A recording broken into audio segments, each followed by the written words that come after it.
Hello, everyone. Welcome to our other talk, which we hold every third Sunday of each month at 10:30 a.m. Pacific time. I am your host, Noor Kyle.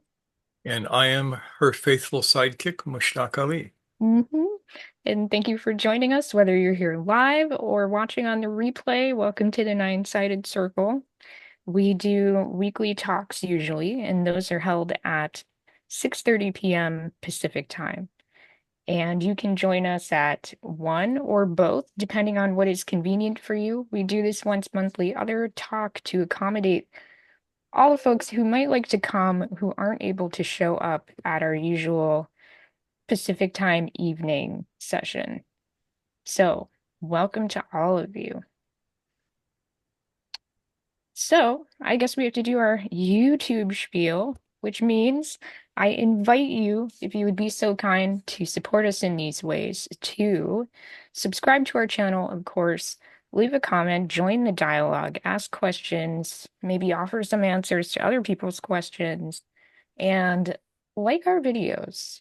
We have someone who habitually, it's like their hobby to put a thumbs down on our videos, and we just laugh at that, but it would be wonderful if we could have people help us counter that. We would very much appreciate that. And you can connect with us if you like via any of the links in our descriptions. We have our Facebook page, Facebook group. We do have an Instagram. Um, and of course, email. Email is a way that you can get in touch with us if you are interested in interviews, or if you want to do one-on-one sessions or two-on-one sessions. Sometimes we work independently, sometimes we work together to support you in your doing your work, quote unquote, on your path. And those are personalized. So there is no set program. This is all about how can we help you in the ways that you need to be supported on your path. Yeah. So if you have a burning question and it's one that cannot be quickly answered in comments, and basically, if a question takes more than two paragraphs to answer, we're probably not going to answer it. Which means it's in your best interest to reach out to us. Yes. Yes. And while you are not entitled to an answer, we would try and give it to you. Yep. Yep. Yeah. We're trying to be economical with our time and energy these Yeah. days so that we can bring our best efforts forward. So, with that said, Mushtaq, would you like to talk about our fund drive? Yes. We are still having our fund drive to raise the money necessary to keep this channel going for another year. Uh, a lot of people have been very generous, and we are extremely grateful for that. And we're about halfway to our goal now. Our goal being $5,000 to cover the year's expenses and bills and all of that kind of stuff. So, if you have some spare change, feel free to send it our way. Money that you don't need for other things, don't give up buying food. Yeah, give up buying a cup of coffee or something if you need to. But uh, yeah, it's like if you can spare money and you like our content, it's a great time to donate. Yep. And the links are down in our description or in this description of the talk today. Yes, you can donate via PayPal, you can donate via Stripe, or if you want to do coffee, if you want to use that platform, you can do that. Both of our options, both Stripe and PayPal, are available through Coffee. But the thing about Coffee is it allows you to do recurring donations. If that's something that is interesting to you, if you'd like to do perhaps a monthly donation, that would be the avenue through which that is possible. So thank you to all of you who have donated so far. We are doing our best to keep track of names because we're doing a raffle, aren't we, Mushtaq? That's right. Some lucky or unlucky person who has donated to the fund drive will be drawn at random and receive Get ready for this. Not one, not two, but three sessions with either one of us, Yep. which is a $300 value for free. And that means you have a chance to win whether you've donated $1,000 or $1. Yes. You know. Yep. And what I suggest to everybody is donate $1,000, $1 at a time, because then you'll have 1,000 chances to win. Yes. That's what I would do. So, all right. So I think that's pretty much it as far as the business. Shall we move on to today's topic? Let's move on to today's topic. All right. So today's theme, well, not today's theme, but this talk's topic is God a musician? And the answer is damn right he is. All right, Mushtaq, say more. Um, well, there's a lot to unpack in this one. But just from the point of view of the universe is kind of made from music. I mean, people have noticed this for centuries. We have Kepler's music of the spheres, which is actually a real thing, it turns out. One of the more amazing things I heard, yeah, God, this was like back in the 70s. Some dude sat down and figured out using Kepler's mathematics what each of the planets as they were revolving around the sun would sound like because they all have this periodic movement and vibration, and he turned it using a synthesizer into music, and it was very interesting to listen to. You could perceive it as actual music.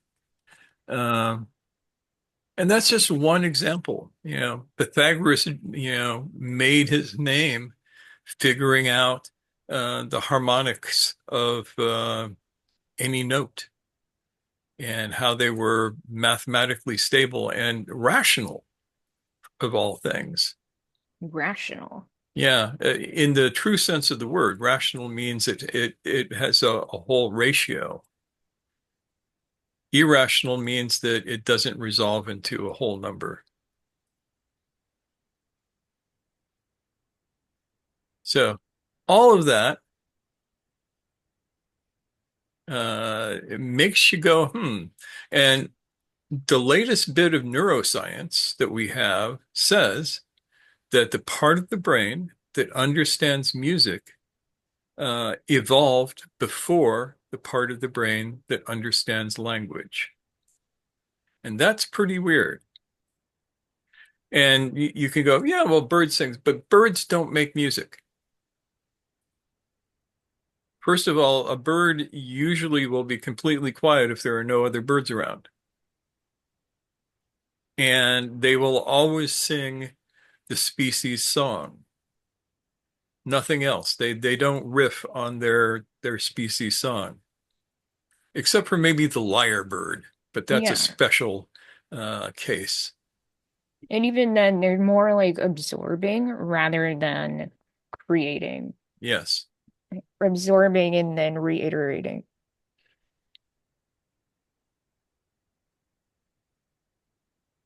So it's an interesting thought when you go,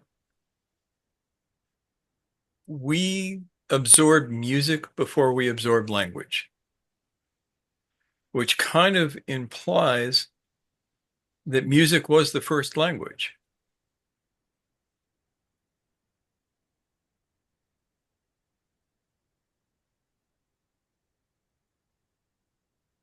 Also, music is how, excuse me, is how you hear math.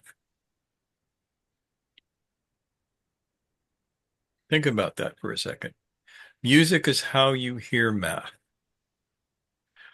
Mathematics being pretty much, if there is a universal language for not just us, but for the entire universe, um, it would be math. It couldn't be anything else.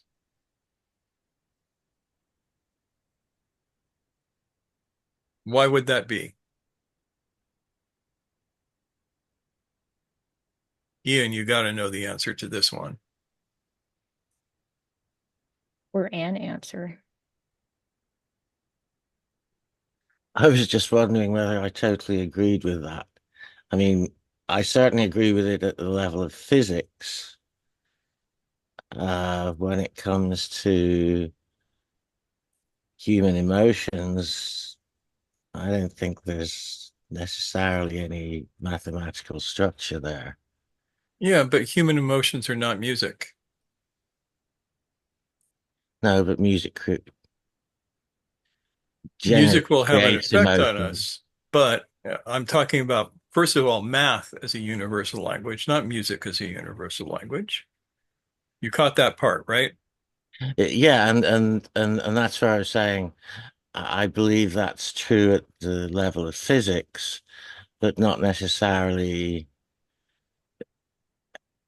everything else. That doesn't even make sense. Well, I think if I may, and I may be wrong about uh unpacking what you're saying, Ian, but a lot of people when they think of music, they think of the emotions that it tends to evoke in humans. And I think what Ian is saying is, there's the mathematics part and there's the expressiveness part. And Mushtaq, I get the sense that you're talking about the mathematics part. I'm talking about mathematics Yeah. as the universal language. If we met an alien species, probably the first way we would be able to communicate is through math. Yeah, I absolutely agree with that. Yeah. And as I said, music is uh, mathematics made auditory. We So see putting that aside, especially in uh, Bach, for instance, who so many of his pieces are mathematically perfect. After that, you get the layer of what does the music do to you physically, emotionally, and such like. But that's species specific. does that make a little bit clearer? Sure. But what I'm also sort of thinking about way up in a corner here is part of math. A lot of it depends, I think, on what kind of maths you're talking about. For example, when you get into chaos theory, um, it's not clear to me that that has a relationship to music, but it's certainly a, a, a universal thing that would have could be applied Well, if as it if a happens, species had got to a sufficiently sophisticated point in their mathematics. yeah, as it happens that somebody put vibrational sequences to a Lorenz attractor as it was zipping around and doing its weird little thing. And strangely enough, you can hear the music in it. Oh, that's fascinating. Yeah. Adrian has a thought. Yes. I mean, I think we're talking about two aspects of the same thing. One is the phenomenon of music as a physical expression of numbers. That is a fact that is does not depend on us. And the other one is the perceptual one, which is how we perceive and attribute meaning to that phenomenon, let's say. You know? What Mushtaq was talking before, if I understood well, is how independently of our perception or even our whatever, to music, music is, because music is a relation between vibrations, you know. and that relation undepend totally of our existence, perception, or whatever. So a sound in planet Earth is gonna have a harmonic sequence no matter what. It just does. How we relate to that then becomes the thing, because as you just mentioned, our brain started perceiving and attributing meaning to that before we even had language, which makes total sense, because language in a way is a matter of transmitting concepts through symbols, through a symbolic nature.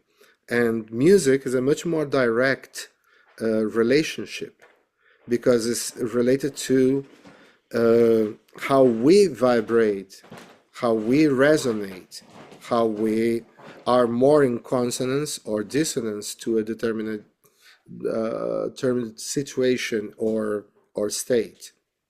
That would be my take on that. That sounds pretty close to what we're getting at. Thanks, Adrian. Thanks, Ian. So, what do we know about your brain on music?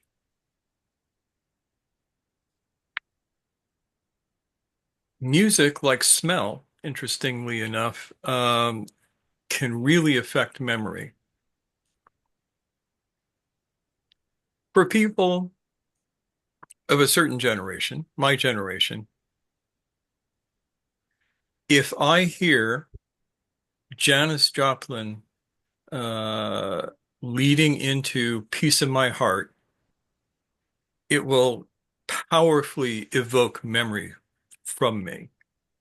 I saw her live at the Fillmore, and that left a permanent impression on my young ego. And just hearing the opening riff of that song takes me right back to the Fillmore, in a huge dark room, cigarette smoke everywhere, all the hippies, way too much patchouli. And it evokes it with a certain clarity. And everybody does this. Think about a sound, music that will create a meaningful response in you like that. Can you all think of something like that? Yeah, I've got tons of them, but the one that very curiously popped into my head when you were talking about concerts is I still remember going to see Pierre Boulez conducting Stravinsky's Rite of Spring in one of the London concert halls. Yeah. It's quite an experience. And if you let yourself listen to the music, you can probably get a multi-sensory experience of that thing. Now, why would this be important?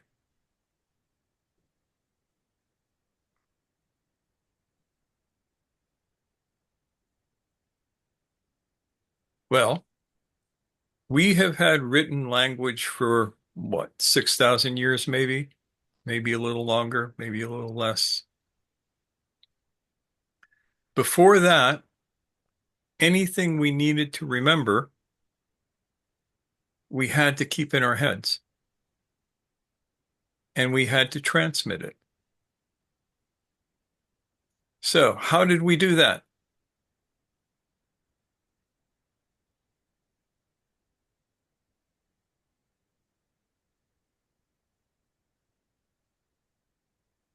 I mean, may I? Yes, go for it. Okay. That's how we perceive music. That I think goes to the core of what you're saying. I have a whatever thing that I need to express, or the thing that needs to be expressed. okay? And me as a musician, I then put this in a musical discourse, let's say, which is combining sounds and silences, okay?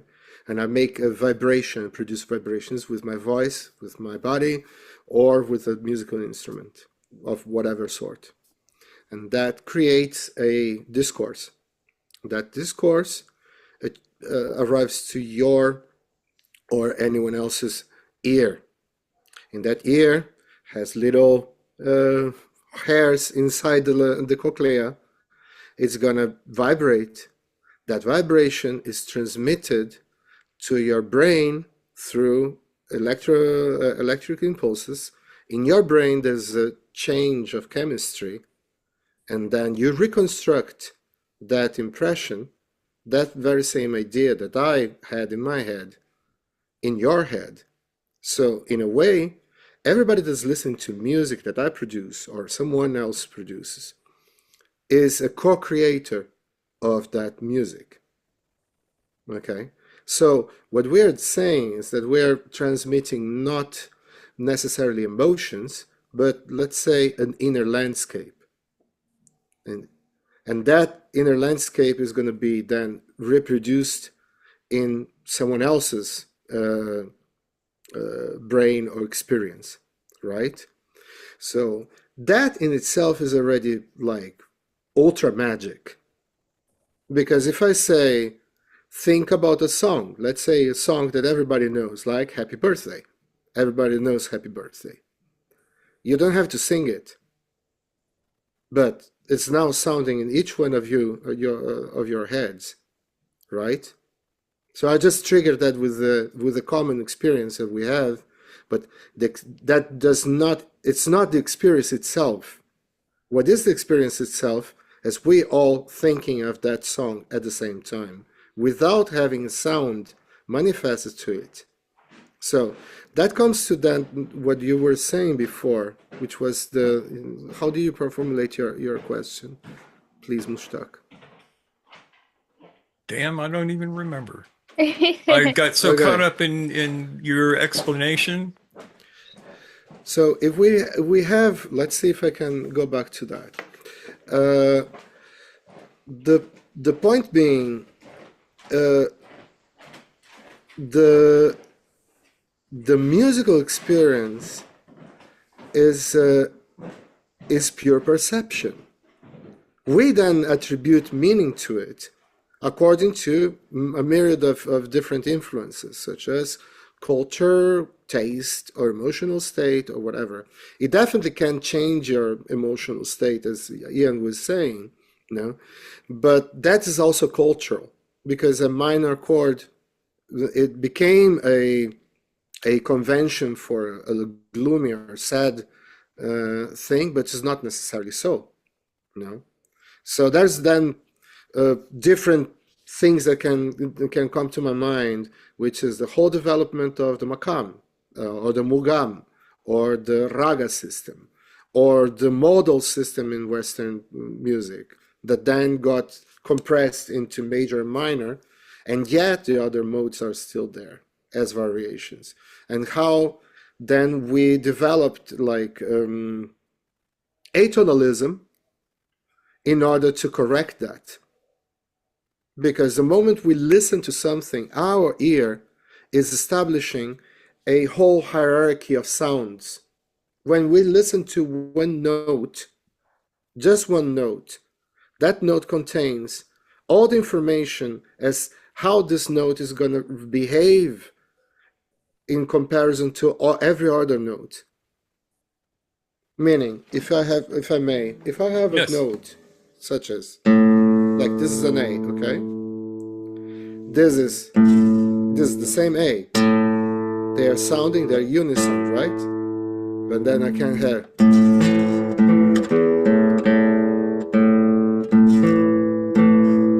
Okay, this is the fifth. This is the fourth. This is the major third. This is a minor third. Each one of them has an impact. But when I play only the note, this A, all those relations are already inside, potentially in the note, in the form of the overtone series of this note.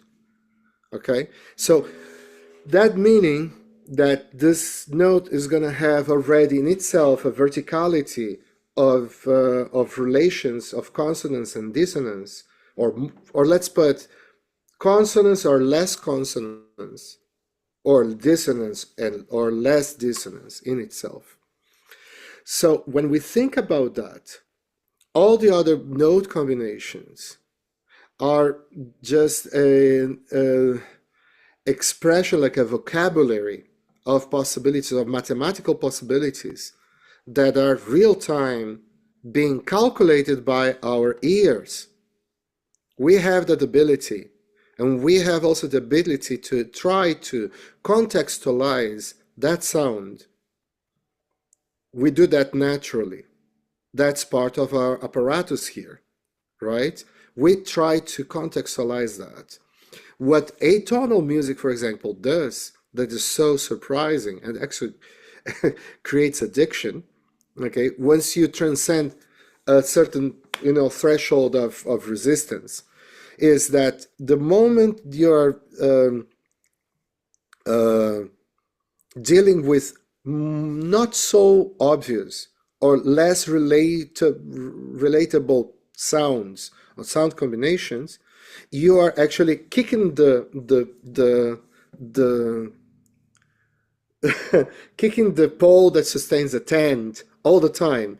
Your your ear is trying to establish a key center, a tonal center, and you're kicking that all the time, and it has to recalculate and recalculate and recalculate very fast. No? So then, of course, if you have a major scale, no, it's one thing. It's everybody knows that. But if I have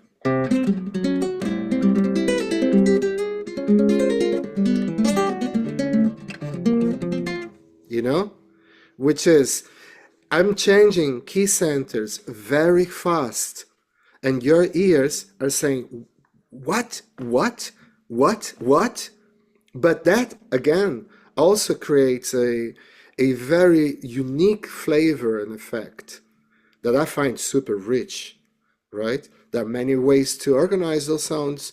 You have like the Messiaen modes of limited transposition, for example, or you have the Schoenberg serialism, or you have many other ways to achieve that same effect. And another thing, this is not qualitative, okay? This is just the way it is, because it does not take away the beauty of just, okay, of just a major triad. It's just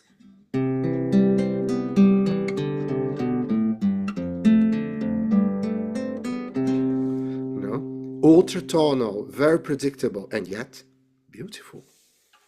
Indeed. We have a bunch of comments coming in. You have inspired people, as I hoped you would.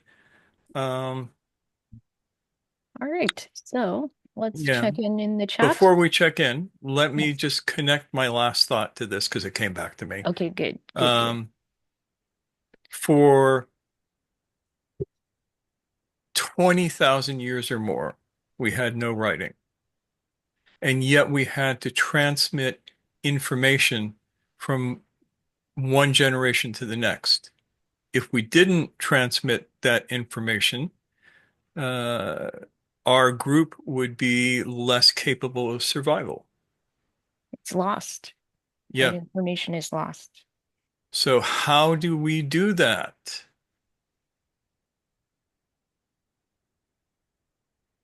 We put it to music. So I grew up in the Southwest, and one of the tribes that lives out in the Southwest are the Navajo. Absolutely wonderful people. They have a ceremonial method for healing that involves recounting their creation story. in parts and aligning the vibrations of that creation story with that which needs to be brought back into harmony. And they talk about it in exactly those terms.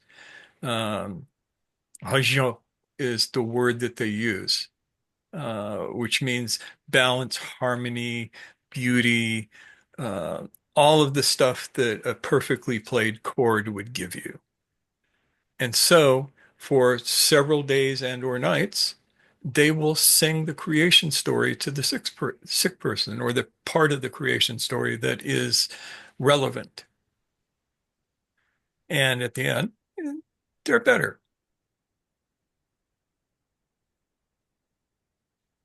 Now, that does a couple of things. One is it reminds the person how to live their life, but it also transmits the information down through generations. We see the same thing in the Torah. For thousands of years, the Torah was not a written document. Wasn't a written document to what, maybe 4,000 years ago? And yet it has been transmitted, as far as we can tell, with extreme fidelity. And part of the reason for that is if you go to any synagogue, when they read the Torah, if they're doing it in the old-fashioned way, they sing it. Same way Muslims sing the Quran. I know we're not supposed to say sing the Quran, we're supposed to say read the Quran, but they sing it. And often with extraordinary beauty in both cases. And this allows for greater fidelity in transmission of the information. So music is, in fact, a transmitter of knowledge or a carrier of knowledge. And we will get back to that in a little bit. But now we need to jump on the questions because Right. there's a bunch of them. Holding that thought. I mean, some of these comments are relevant to like everything that we've been talking about already. Yeah.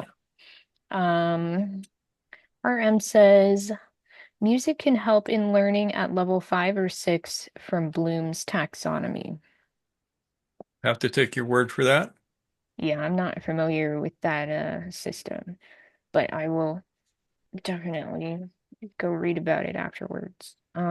James says, prior to writing, we used epic recital and song to retain and transmit knowledge. Yep. Yes. Absolutely the case. And RM follows up by saying, Quran came down as music. That's why it's easy to remember, which is just as Exactly good as right. English talk. Anissa says, knowledge is not only transmitted through language, as we know language is limiting compared to our other symbolic expressions. They, art mediums in general, convey much more meaning and touch more our innermost thoughts and feelings as it touches the untouchable and the untranslatable. Exactly right. What else says? So is music a storehouse of knowledge?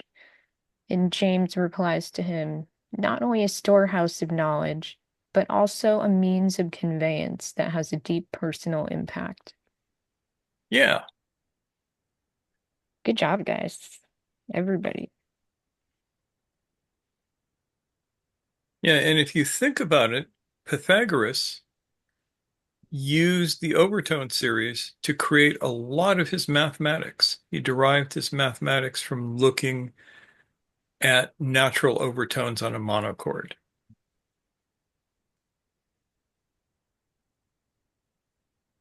That's more than we can get into at the moment, but it's there. And that's what Adrian was talking about, showing where the fourth and the fifths and the thirds are in any progression from the tonic. Ian, yes. Yeah, I just wanted to comment on what Anissa said, because I think when she talks about art, That's what I was trying to get at in the first thing, where I was trying to say that not everything is based on math. But Yeah, but then we never I said didn't. everything is based on math. Have to keep coming back to that one little point so that you are not misconstruing what I said. Yeah, I certainly heard it as everything is based on math. So, okay, good clarification then.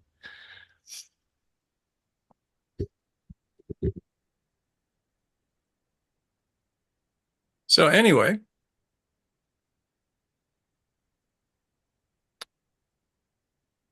some other interesting things. It is demonstrable that music is useful in healing. Here's a weird one that I just discovered. Um, People with Parkinson's. Parkinson's is a terrible disease that basically destroys certain parts of your brain over time. Um, and one of the effects of it is that it makes it hard for people to walk. Uh, they can't keep the rhythm of the walk. And some bright boys figured out that maybe you can use music to help. And so they created a playlist of music that was in the beat of a person's natural stride, more or less. And they had the Parkinson's patients listen to it and then walk. And they all of a sudden they could walk better. They weren't stumbling, they weren't dragging their feet, they weren't running forward or falling down or any of the things that they were used to doing.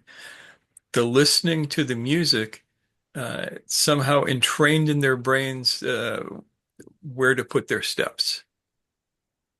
When to put their steps. Yep, yep. Yes. When and where. And I don't have the paper at hand. I just had a report on it. But the supposedly this effect lasted for several months. And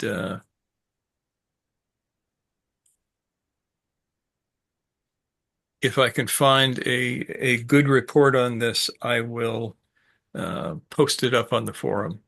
Yep, our Facebook group. Yeah. So you have that. We know that music can lower blood pressure. Adrian has a thought. Yes, Adrian.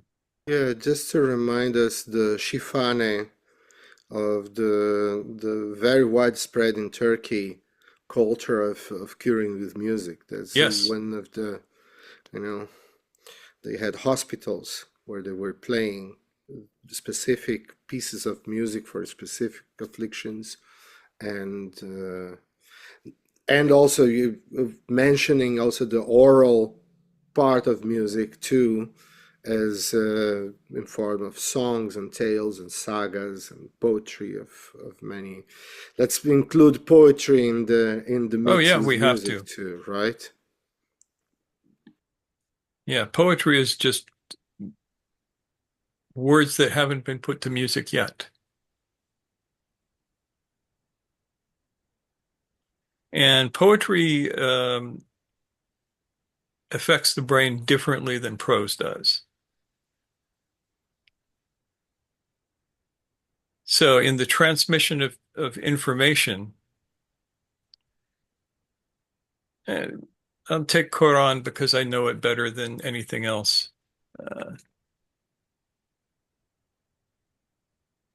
Oh yes, we're going to get to that.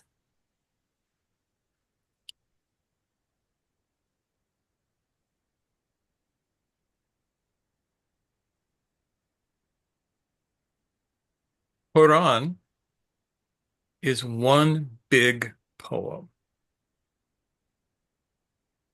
and it is amazingly written. If you, even if you don't know Arabic, and you listen to it spoken or sung correctly, you hear the poetry in it. And my sense is that this was not unintentional.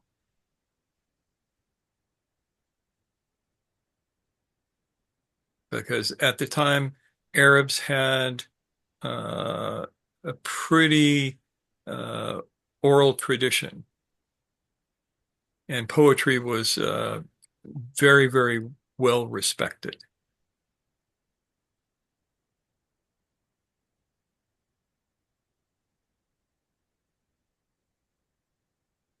And Ian may have found the paper on Parkinson's and music therapy. Thank you. I'll look at that later and we'll see if it gets us to where we need to go.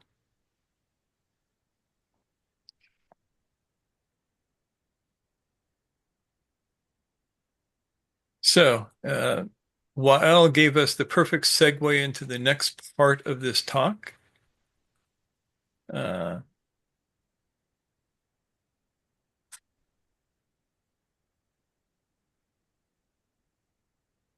he asked, so why do some people in the Islamic world call music haram? Haram means forbidden.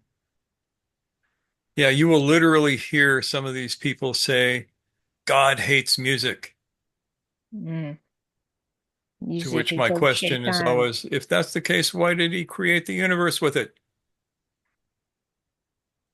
But this is not just Islamic. You will find amongst fundamentalist evangelical Christian sects in America the same attitude Hmm.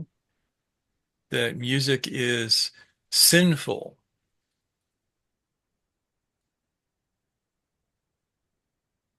Which is weird if you think about it. I mean, I can't think of a single passage in the Quran that says music is haram. Never encountered one. If and there are accounts of the Prophet allowing people to play music in his presence, to beat the drums and do the thing. Uh, but what we know is that music is a tool to elevate one's awareness.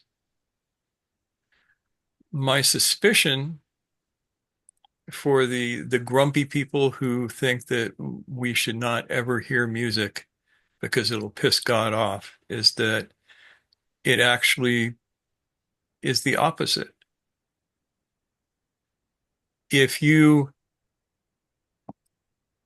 if you hear Rumi's Masnavi sung to the music of a good Turkish orchestra,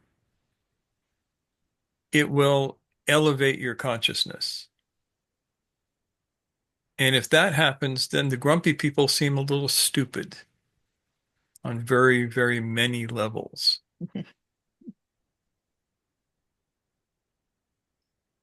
Just a thought. And it's not just Rumi. Um, Yunus Emre wrote many, many poems that are basically, as far as we can tell, were probably set to music by him when he sang them.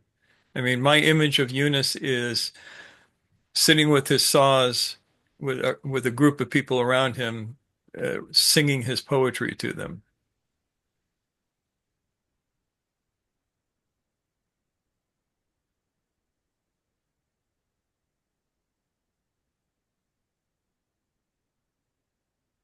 Okay, so what all do we have here in the comments? Yeah, there's a lot going on in the chat. Um,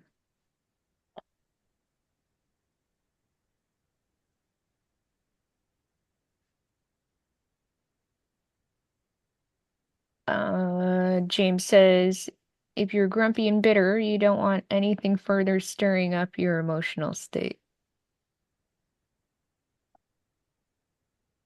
I mean, that's definitely one way to look at it. I think, in my view, it's sort of a control thing.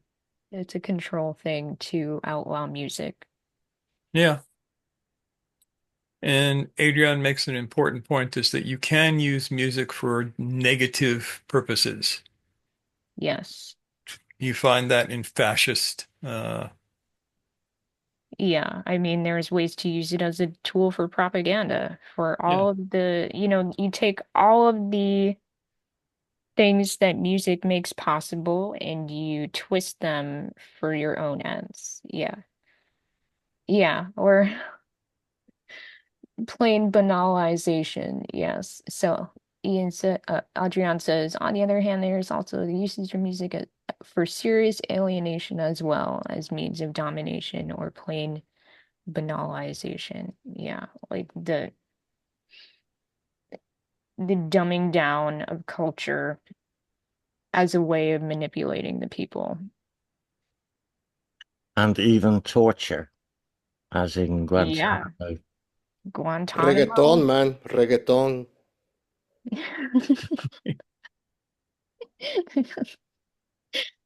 I just came from the DR. Oh wow. Yeah, I had a Dominican roommate, so reggaeton is a big part of the culture. Yeah. Everywhere all the time. Yeah. Yeah. So how might this apply to us in our practice? I got to bring this around to this last point. Um,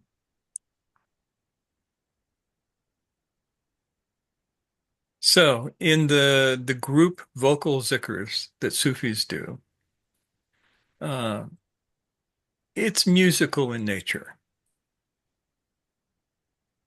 You have, I think of it as the beat. The beat is whatever names you were invoking.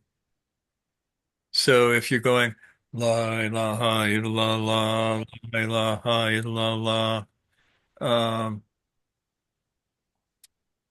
Oh, that's someone who just joined our mailing list. ah, Wait. Nope. nope. No, I don't know who that is actually. Well, we'll either find out or we won't. Yeah. That's like the drum. Of course, you actually use drums too, but the vocal beat, and then over the top of that is layered often ilahis or passages from Quran. In our tradition, ilahis are very popular, and again, Yunus is our guy. He sings the best ilahis. And that gives you uh, a way to focus.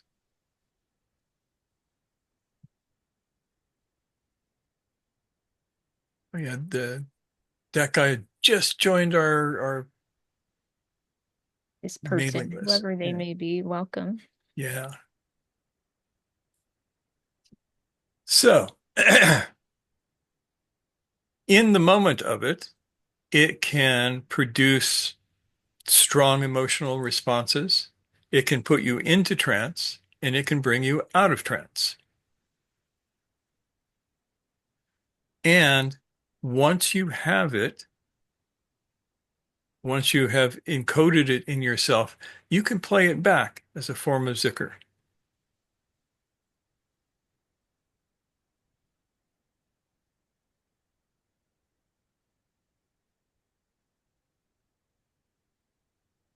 Yeah. Who said that? Was that Adrian who said that? Yeah. Adrian says, on the other hand, there is also the usage of music for oh wait, oh yeah, Yeah. Go sorry. down to the very Yeah. last line. My favorite. You recognize that, Noor? Karani from Eunice. Oh yes. Yes, I know an English version of it. Yeah. And the English version is pretty good. Yeah. Yep. We actually did kind of a spontaneous group sing along at the retreat in Sweden. I taught everyone the English version of it. Yeah. I want to hear it. Yeah. I actually give us a couple of lines from it if you would. You can do it. Okay, I have to, oh my gosh, I might have to look it up real quick. Yeah, the English lines start with the men of worth are hidden, the world Yeah, is upon their shoulders. okay. Um, let's see if I can give it a shot. All right. Best of men are hidden, the world's upon their shoulders. Best of men are hidden, the world's upon their shoulders. In the land of Yemen, we see Karani. In the land of Yemen, we see Karani. Yeah. Sun must love its shadows, or why is it shining?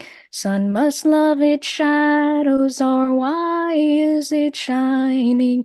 In the land of Yemen, we see Karani. In the land of Yemen, we see Karani. Yep. Yep. And underneath that would be the bass dhikr. There would be the drums. There would probably be a Yeah. saz or a nay. I think in the background, people are saying Allah, Allah. Allah. So we actually had people do that, if I Yeah, recall. Yeah. Yep. It was a lot of fun. yeah. So when you get that in your head, you can play it back. While Elle says, I was there. Yeah, it was great. Yep. So, I mean, the original version is a lot more luxurious. It's very beautiful. There's a lot of ornamentation and it's got that Turkish flair. Yeah, You can only really understand by hearing it. I cannot imitate that off the cuff. No.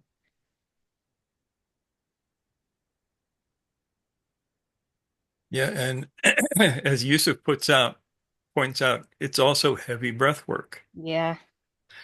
Music makes your breath practice better. Hmm. Timing is everything. Pacing is everything. Relaxing into it.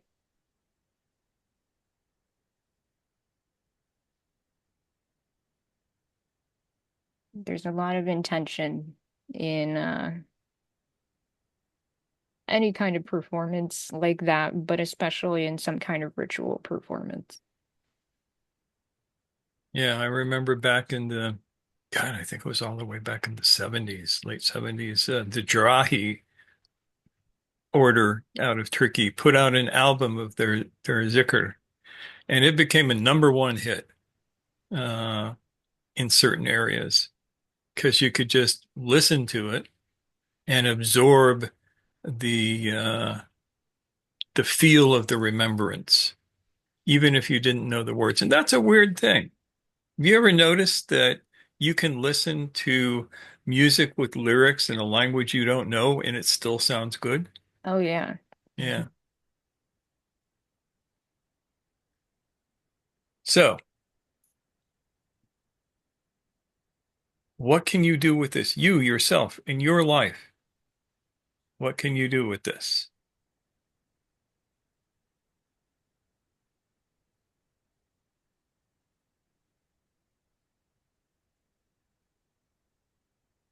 How can you apply these ideas to your life and practice today?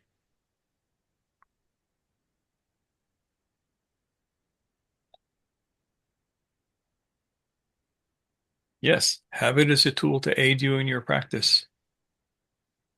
To keep you more conscious. That's Anissa. Yeah.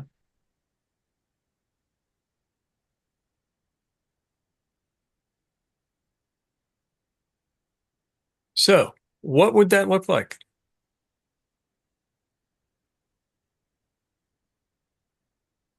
One of the ways that it looks is when you do your practice. If you're doing a proper zikr, like you have your tasbih and you're reading your beads, telling your beads as they say, right? You can do it out loud and you can sing the names, even if you can't sing.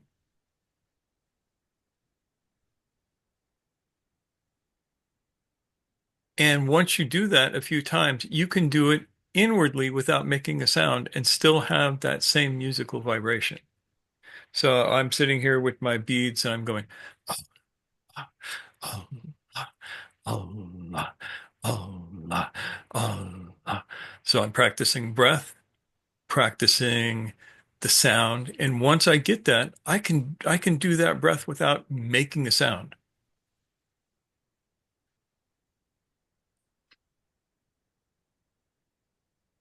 Just like that. And I still hear the music in my head. In your mind's ear. Yep, in my mind's ear. And I can even take Noor's Ilahi and play it in the background of my mind Mm. so that I can do the recitation because that's how it's supposed to be done, as she mentioned. If she is singing the Ilahi, all of the people behind her are going, and it sounds very cool.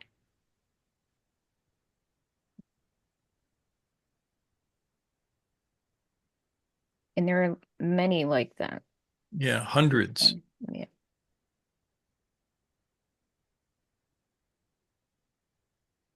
And you can see how many layers there are to that because there is a narrative to this song. I mean, I unfortunately don't understand the Turkish, but in the English it's using metaphors from the environment like the sun, the moon, the air, the desert, and it's using this imagery to convey this sense of uh intimacy across distance and the active participation of the natural world in the rhythm of the sacred just pulsing through. And by the same process, everyone engaging in that, I'm going to say performance, but it's not really a performance. Everyone engaging in that performance is taking part in that same experience. Yeah. Say rather ceremony. I like that better. Yeah. Ceremony. Yeah. And on top of it all, if you are connected in with that tradition, the story of Ovais Korani is a very powerful one. Hmm. He was a man in Yemen who was never able, he lived at the same time as the Prophet. He was never able to get up there because he had to take care of his sick mother. He couldn't just abandon her and run off to Mecca. But he was completely devoted. And through that devotion, he purified himself. Many people consider him, after Ali, the first dervish. And there is a tradition of people who have not found the teacher who connect with his spirit to be guided at least for a time. Yep. Yeah. That's a whole other story.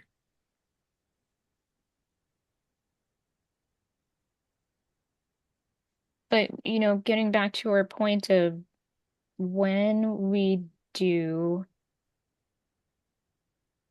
this transmission of tradition through song, we get to tell these stories again and again through song.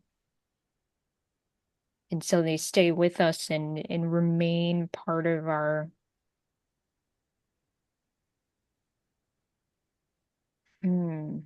having access to, like what you were saying, Mushtaq, about how he represents kind of a guide to those who do not have a guide that they can go call on the phone or go visit or anything like that. Yeah. And he remains with us through ceremonies like this. Yeah.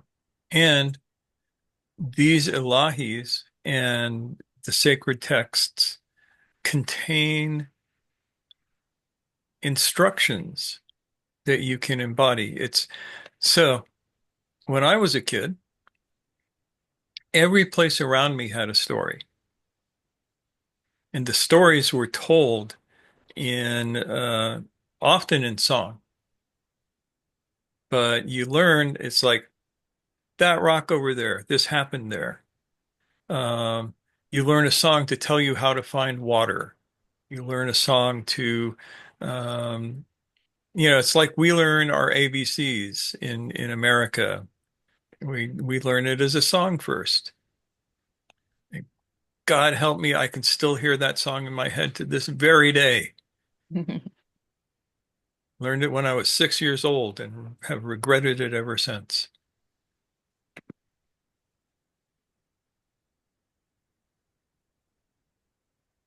And so this is a carrier of knowledge.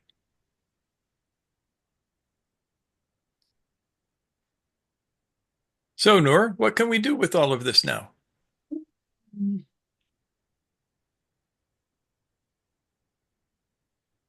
mean, there's so many things we can do with this. We can continue an eons old tradition of sharing knowledge with one another through song. There's that, of course. We have the ability to use this inherent sensitivity to music as a tool for altering our states in a conscious way. I mean, that's a bit beyond the scope of this conversation. I do believe we've talked a little bit about it in the past, somewhere, somehow, but it's worth thinking about when you listen to music, where is that plugging in for you? Where is that stirring you up inside? Is it leading you towards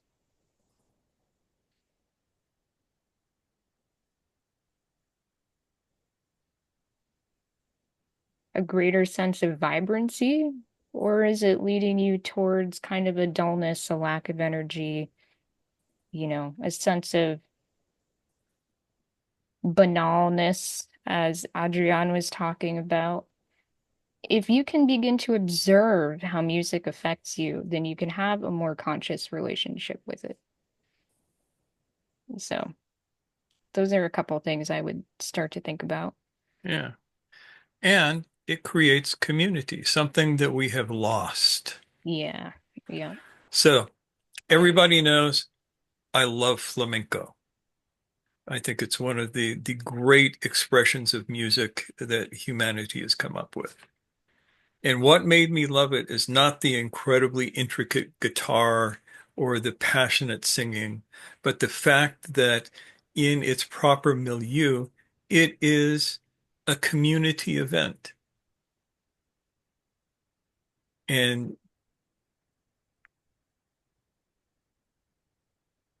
there is, so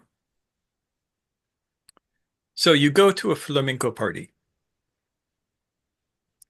and it's a big family. You have people playing guitar, people singing. If you can do nothing else, you can clap. Yeah, no one can hear that, but for those who can't see, as you said, Mushtaq, clapping to the beat of Yeah, song. palmas, they call it. And it is the fundamental heartbeat of the music. Yeah. Uh, Oh, there's a whole etiquette for that, by the way. yes, The palmas Oh, is so important. It's so fundamental to the thing that not everybody is clapping. And definitely when they clap, they have to be ultra precise to the millisecond. And Mm. not only that, you're never hand clapping louder than what's happening. You have to be aware of the whole dynamics. It's a whole thing. And if you dare to do that off beat or something that's not working in consonance to what's happening, I've people get really angry. Ooh. Like Yeah. either way, they move the party somewhere else or they cast you out. Are never going to be invited again. That's a thing. Good to know. All right. So in that environment, you got to be conscientious. There may be others Yeah. where there's less But formality, shall we say. you don't have to be a 20 something to participate. I've seen old men and old women, probably in their 70s, 80s, getting up and dancing. And everybody is as enthusiastic about that as the young 20 somethings getting up and dancing. It's like an entire community participation. And if you're in that community, you know what to do and you know how to do it.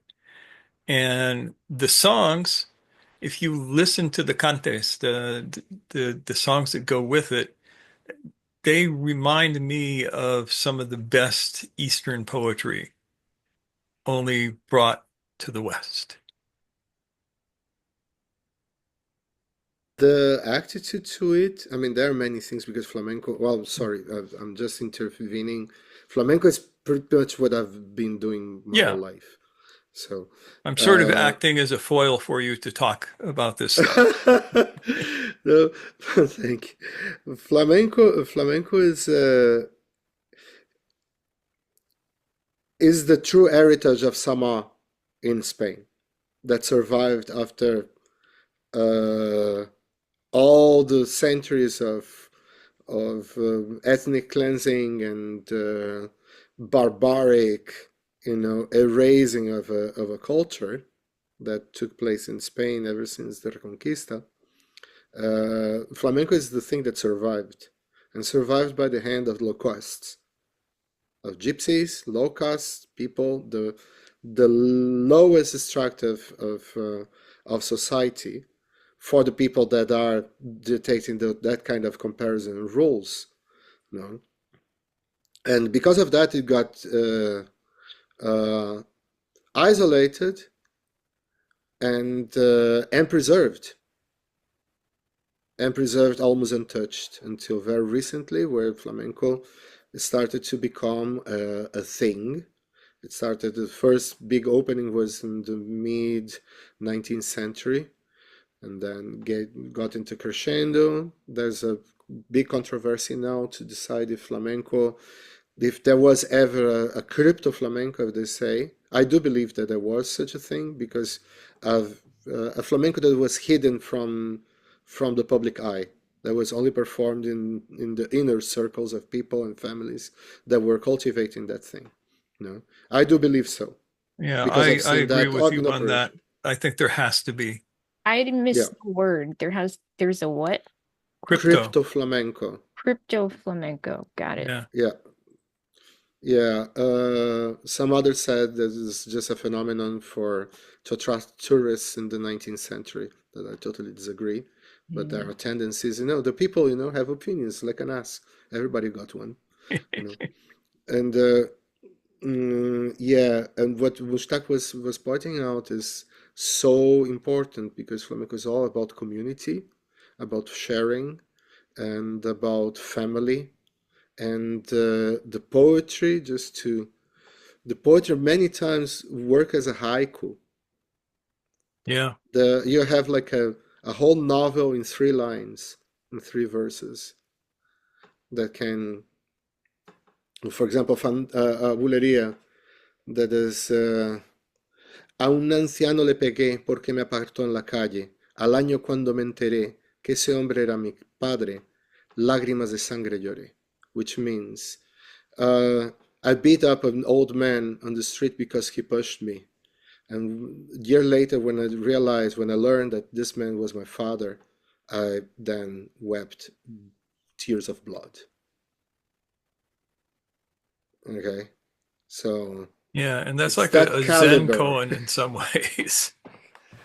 Oh yeah, oh yeah, there are many. Yeah. So those are like verdades como puños, truths like fists. You know, flamenco has that thing. Mm. And a whole palette, by the way. Flamenco is not only one rhythm, it's a whole musical system that has over 160 different musical forms Yeah, in very different complex when you metrics. start digging into it. Oof, yeah. So, shall we hear from a few people, my dear? Yeah, let's check in with some people who have we Yeah, bully them into talking for heard us. from. Hmm, Mert.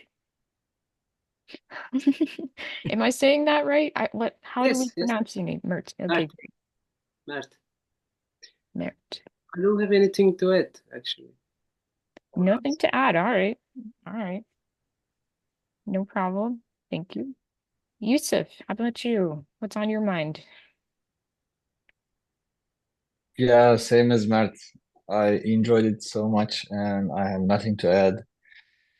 Um, yeah, thank you. And thanks for Adrian for being here. Yep. All right. Diva, what's on your mind? There you are. Well, it always takes me like the whole week. I process what we've talked about. But so when I was initiated, I was given like a private zikr, Mhm. and it's been very flat. It's always been very flat for me. And I realized I'm not doing it properly because I'm not singing. So I have to figure out how to do that. But yeah, and that's it. Yeah.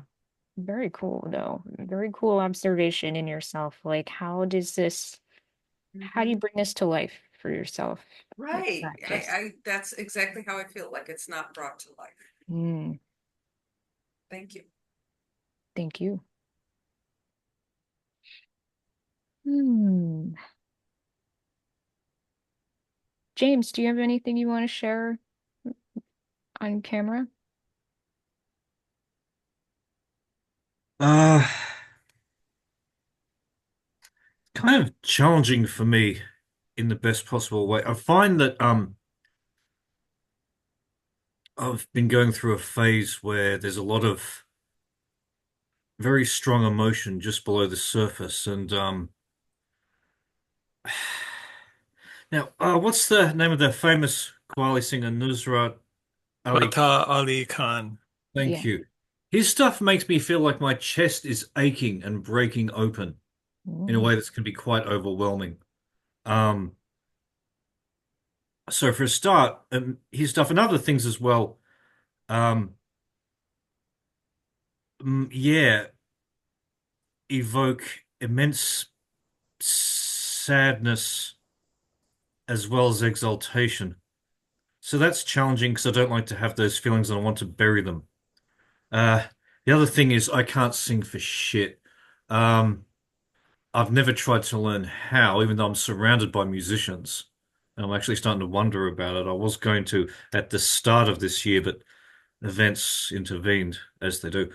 Um, yeah. So music has an immense effect on me. Um, there's other kinds of music that make me feel 10 foot tall and bulletproof. They seem to be the cocaine of the music world. Um, so I don't have a lot to add that isn't kind of obvious. But I know if I want to evoke emotions, music is a very straightforward way to do it. It is indeed. yep. And Adrienne offers, listening is not, don't sell yourself short. You have the ability to listen and you can join in by drumming. Or, Mm. at the retreat, there were people who were like, I don't really feel comfortable singing. And I was like, well, how about you do the chanting part? That's something that is a lot like It's the keeping the rhythm part. It's like drumming. You don't have to have a sense of tonality per se. It's all about the participation factor, and it contributes. It contributes to everyone's experience, and Yeah. it And brings you into the ceremony. as Noor can attest, I can't carry a tune in a bucket. Pretty terrible. But I sing all the time. Yeah. Adrian applauds. He doesn't let it stop him, and I wouldn't want him to because it's fun. We have fun together just making up silly songs, and he's very good at that. Yes, Adrian says shower singing is fundamental. I think many people Truly. here agree. Yeah. Yeah. Yeah. And if you want to learn to overtone chant, the best place to do it is in the shower. Oh, yeah. Many times the acoustics in a bathroom, in a shower, tend to be pretty great. So take advantage. All right. Who else? Anissa, do you have anything you might like to say?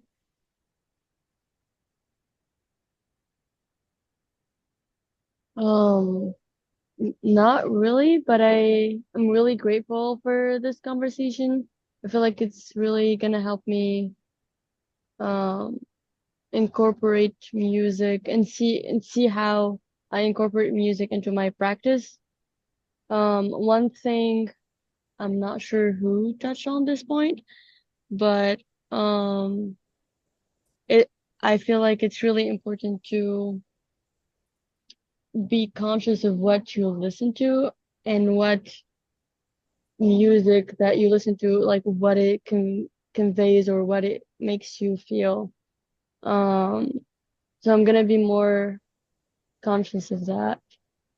Um, yeah, I feel like for me at least, I've been having like problems with only having inner thicker or inner like consciously inwardly just like being conscious basically.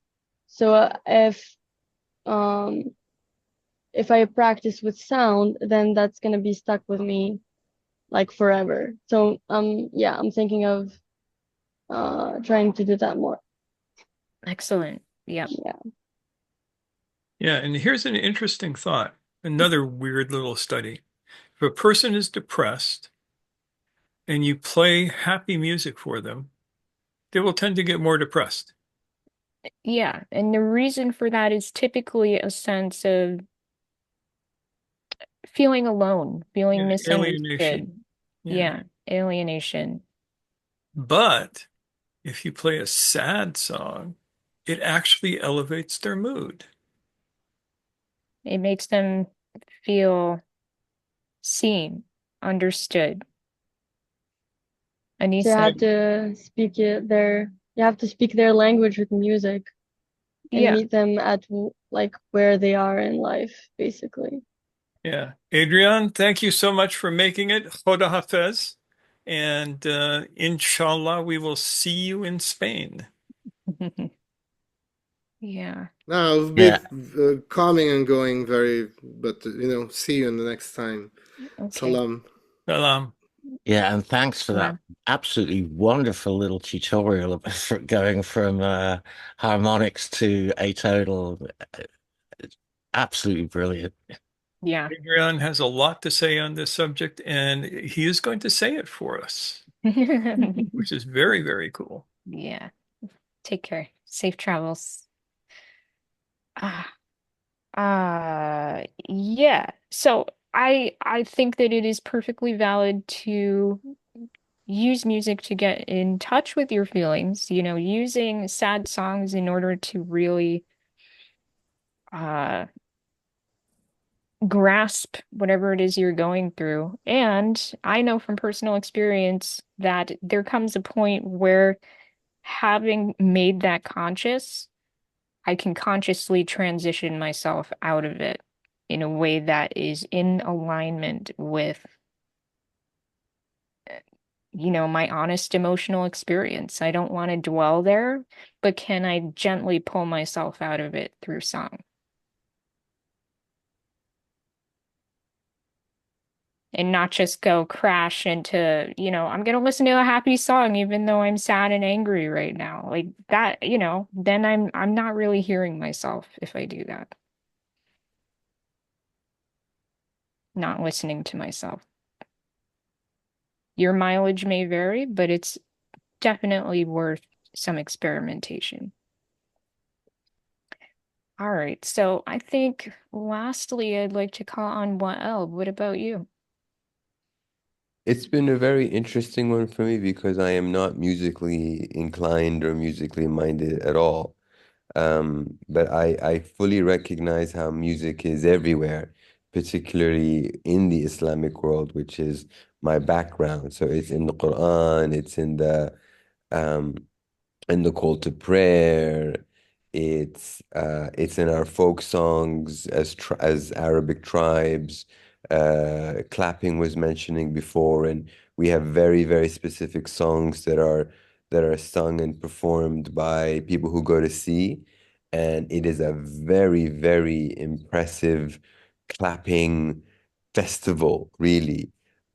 So it's really weird because on one side there's a very strong voice that says music is bad, music is haram, and on the other side is it, and on the exact other side on the same day, music is everywhere. So I've always had this very weird relationship with it, but this has helped me understand that it's worthy of struggling with this a little bit and looking at where else music is and how it can help support my work. Mushtaq has been very kind to share with me some music.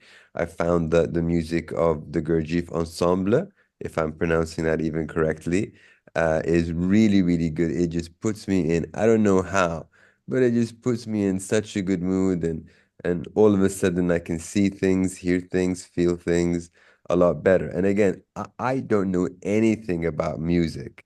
I mean, if the music teacher could kick me out of class, he would. I mean, me and music just don't get along.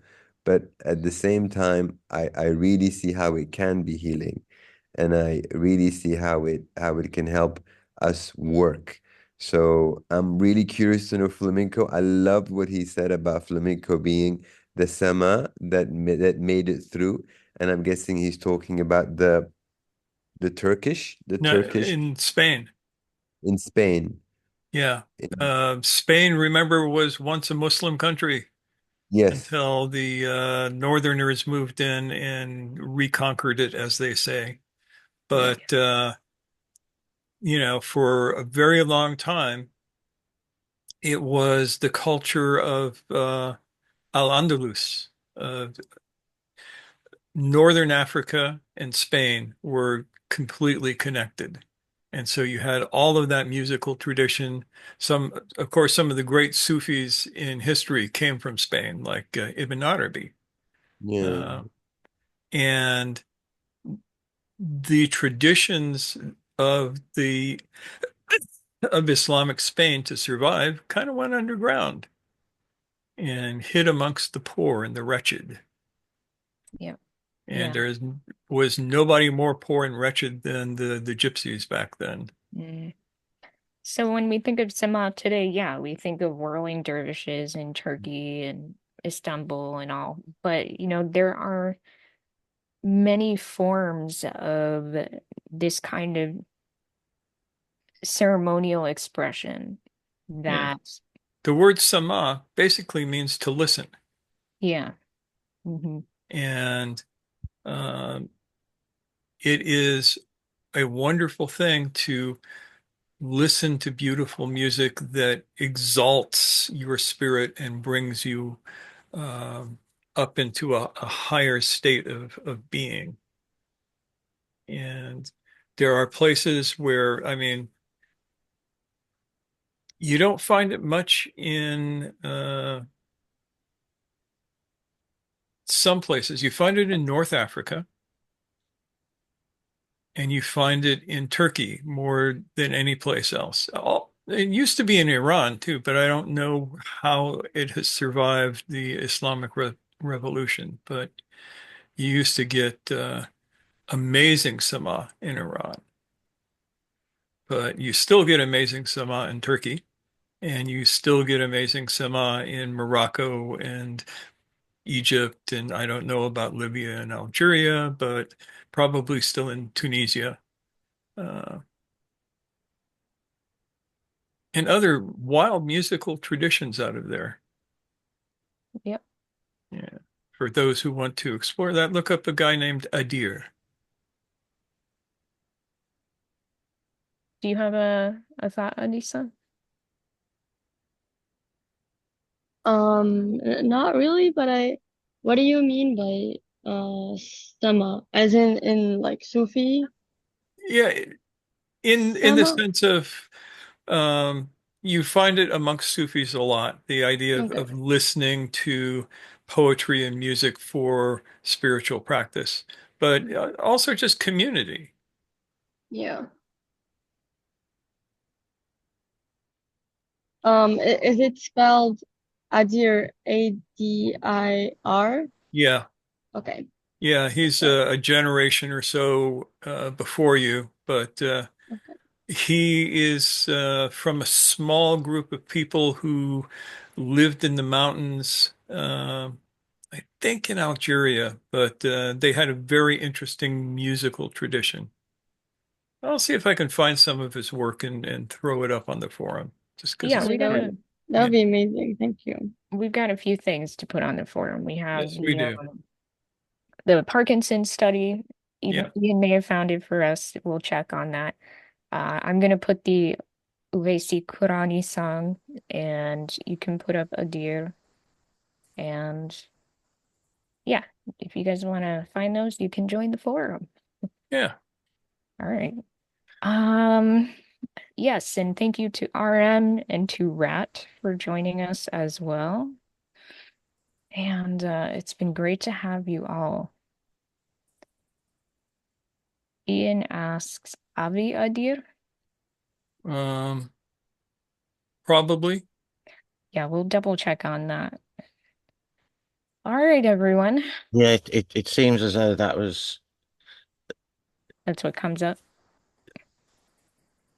it looks as though he's got a whole channel and it seems on YouTube and it seemed to sound like probably the guy you were talking about. Yeah, I'll All check right. and make sure it's the same guy because it's a common name. Yeah. Yeah, I had to do a couple of levels of specialization to find good links. Okay, so shall we go on Brady Bunch mode, Mushtaq? Let's go on Brady Bunch mode and make Okay. like sheep herders. Yeah. Okay. Well, thank you everyone for joining us. It's so good to see you. You'll be able to join us again if you like at 6:30 p.m. this evening. But whether we see you or not, we appreciate you very much. And we can wave to each other and wave to everyone watching on the replay. We'll talk to you soon. Bye. Take care.